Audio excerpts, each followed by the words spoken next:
People in a local apartment complex are paying way more for one of their bills than before.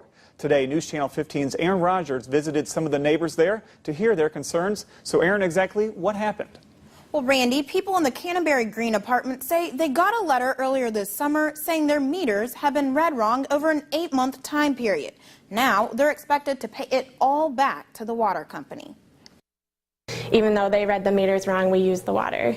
And that's what it comes down to. How is that going to affect us? Melissa and her husband, Trent Baird, are just one of the hundreds of units in Canterbury Green affected by the misreading of Fort Wayne City Utilities and NWP Services Corporation. On average, people there normally pay a little more than $15 a month for water and sewer. During the time period, representatives from AIMCO, Canterbury Green's parent company, say the average monthly bill was just over $8. Now, most residents will have to make payments over a period of time.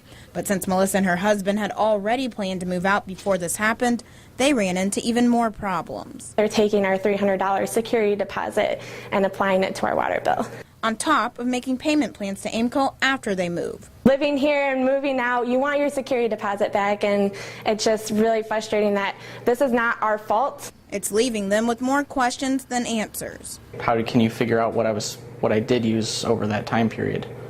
Their bill went from around $20 a month to their latest $84.36. Baird said her bill, which nearly quadrupled, was not only an inconvenience, but it also hurt her family financially. Had to work extra, cut back on things we normally wouldn't.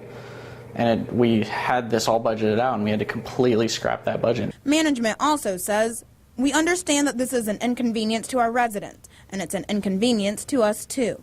We have expressed our concerns to the city. The apartment complex reached out to city utilities and the company, but were unsuccessful in negotiating. Residents say they weren't told exactly how much they owe the company, that they're just making payments. I also reached out to NWP for comment, but I have not heard back. Randy.